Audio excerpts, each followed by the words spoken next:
Hari Om. Everyone, good afternoon. వినుడు వినుడు రామాయణ గాథ, వినుడి మనసారా. వినుడు వినుడు రామాయణ గాథ, వినడి మనసారా. వినండి మనసారా. వినాయక,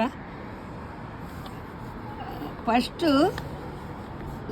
శ్రీ వినాయక, మిమ్మల్ని తలుచుకొని రామాయణం చెప్తున్నాను. వాల్మీకి రాశారు, అందరికీ తెలిసే ఉంటుంది. కొంచెం కొంచెం ఓ 10 ఎపిసోడ్లోనో దేంట్లోనో కొంచెం కొంచెం చెప్పాలని నా చిన్ని ప్రయత్నం. తప్పులుంటే అందరూ మన్నించండి. ఎందుకంటే ఏమో చెప్పాలని వినాయకుడే చెప్పాడు. ఆ చాతే చెప్తాను. ఇదో నా డ్రాయింగ్ ఎలా ఉంది, అన్నిట్లో వేరు దూరుస్తాను. ఇదిగో ఇతను వీళ్ళు లవకుశలు కదా, వీళ్ళు లవకుశలు పాడుతున్నారు. వినుడు వినుడి రామాయణ కాదా అని, వినండి మనసారా అని పాడుతుంటే ఇతను టేప్ రికార్డులో ఇదిగో కాఫీ తాగుతూ వింటున్నాడు. చూసారా నా బోటి వాడే, చూసారా ఎలా కాఫీ తాగుతున్నాడు, కనపడిందా కాఫీ? ఓకే, ఇప్పుడు చదివేటప్పుడు ముందు మాట చెప్తానే. ఇవాళ ముందు మాట, రేపటి నుంచి ఇవాళ కూడా కొంచెం కొంచెం ఉంటుంది. రామా అంటే, రా అంటే మన పాపాలన్నీ బయటకు వచ్చేస్తాయి. మా అంటే మూసుకుపోతాయి. మనలో పాపాలు ఎప్పుడైతే మూసుకుపోతాయో అప్పుడు మనకు ఇలాగ రామాయణం చెప్పాలి. ప్రయత్నం చేయడం తప్పులేదు. ఉడత కూడా ఉడత సహాయం చేసింది రాముల వారికి. మనమెంత కానీ ఉడత నేను ఇంతే అనుకోలేదు కదా, నేను అంతే, అంతేగా. ఓకే, రామ రామ అన్న చిలక జన్మము ధన్యము, రామ చిలక తెలుపవే. ఓకే, రామచరితం రసభరితం. రామ రామ అనుకుంటే చాలు, ఆంజనేయ స్వామి అక్కడే ఉంటారట. రాముల వారికంటే రామనామానికి అంత మహిమ ఉందని ఆంజనేయ స్వామి చెప్పారు. మనం ఎంత సరే. ఈ రామాయణం ఆది కావ్యం అంటే ఫస్ట్ రచనే ఇది. ఎవరు రాశారు? వాల్మీకి మహర్షి రాశారు. కానీ వాల్మీకి మహర్షి చెబుతుంటే నా వినాయకుడు రాశాడు. ఈ రచించడం కారణం ఏంటి? బ్రహ్మ అనుగ్రహం అంట. ఇది అందరికీ తెలిసే ఉంటుంది. నేనేదో నాకు తెలిసింది మీకు చూస్తున్నాను. నేను దేంటో చెప్తున్నానంటే, ఉషశ్రీ రాసిన రామాయణం తిరుమల దేవస్థానం వాడి పుస్తకంలో చూసి మధ్య మధ్యలో చెప్తున్నారన్నమాట.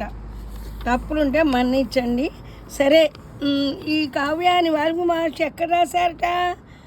నదీ తీరాన ఓసారి స్నానం చేద్దామని నదీ తీరాన్ని పెడితే ఆ నది పేరేంటి తెలుసా? తమసా నది అంటారట. నదిని గోదావరి నది, గంగా నది, యమునా నది, ఇవన్నీ కావేరీ నది, నర్మదా నది, ఇవి కొన్ని నాకు తెలుసు. తమసా నది మటుకు నాకు తెలియదు, ఐ డోంట్ నో. అక్కడ వెళ్తేట ఒక కరుణ దృశ్యం కనపడిందిట. ఏంటది? ఎదురుగా ఒక చెట్టు ఉంటే ఆ చెట్టున ఒక మగపక్షి ఆడపక్షి క్రీడిస్తున్నారు. కొంచెం మీద ఉంటే ఒక కిరాతకుడు ఏం చేశాడు?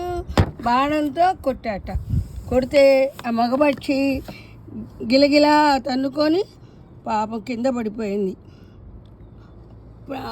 కింద పడిపోయి ప్రాణాలు విడిచింది. చిన్నది కదా పాపం.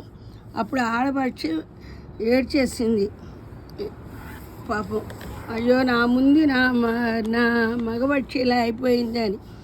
ఆ బాధగా మనకు వింటుంటేనే బాధ వేస్తుంది కదా.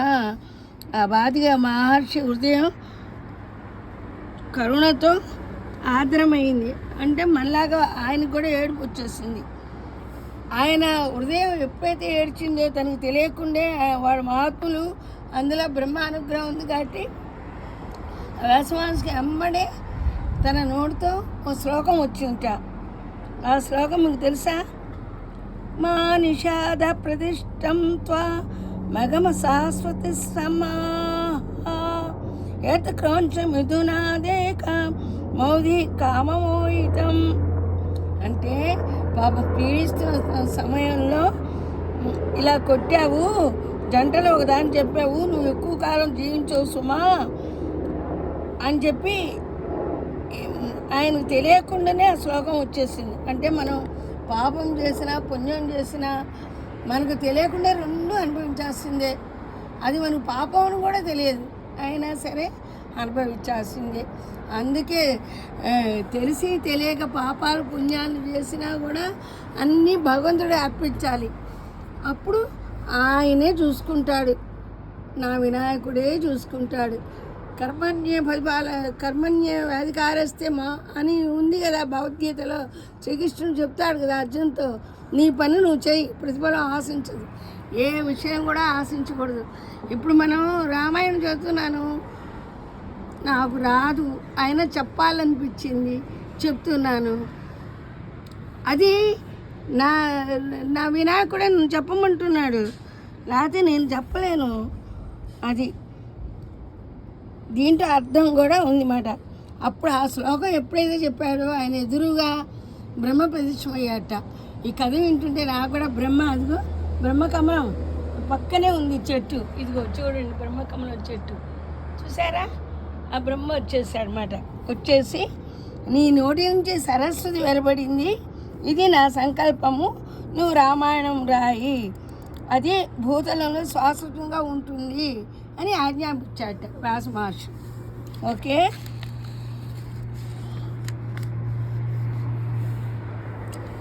ఓకేనా?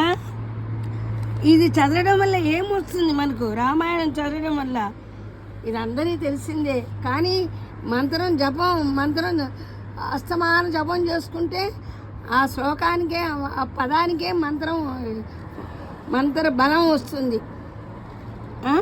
నాకు వినాయకుడు 2003లో నేను ఉద్యోగం చేస్తూ టీచర్ ఉద్యోగం వచ్చిన జాబు గవర్నమెంట్ స్కూల్లో ప్రైవేట్గా తెలుగు టీచర్గా చేసేదాన్ని.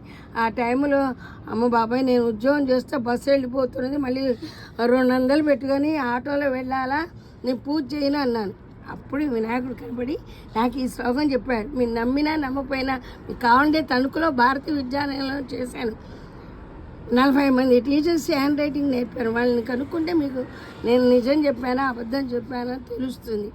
అప్పుడు నాకు వినాయకుడు నేను చదువుకోనంటే నువ్వు ఈ షోడశనామాలయం చదువుకోమని నాకు అప్పుడు 2003లో చెప్పారు. అదేంటో తెలుసా?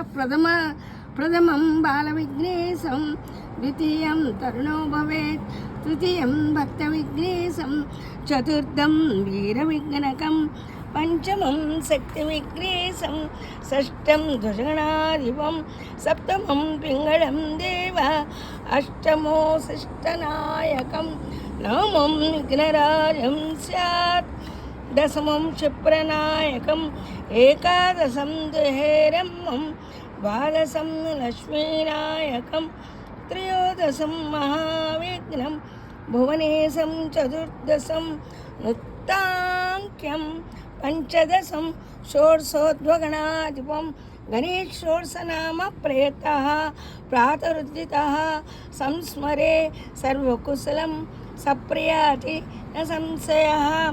విఘ్నేశ షోడశనామములు ప్రాతకాలంలో ఈ పేర్లను స్మరించుకుంటే సకల శుభాలు కలుగుతాయి. శ్రీ వినాయక స్వామి అర్పణమస్తు. ఇది తెల్లవారుజాన 5ంటికి కనపడి చెప్పారు. తర్వాత 9వ రోజే బాబా గుడికి వెళ్తే వినాయకుడు వక్రతుండ వినాయకుడు తొండం ఊపుతూ కనపడ్డాడు స్వామి కరెక్ట్గా 9వ రోజు. ఇది పర్ఫెక్ట్గా జరిగిన విషయం 2003లో. అబద్ధం చెప్పను. ఇప్పుడు 72 వయసులో అబద్ధం చెప్పాలని కూడా అక్కర్లేదు. రామాయణంలో ముందు మాట ఇవాళ చెప్పాను. రేపు ఏం చెప్తానంటే సీత తార మండోదరి గురించి చూద్దాను. ఇంకా ముందు మాటలు ఉన్నాయి.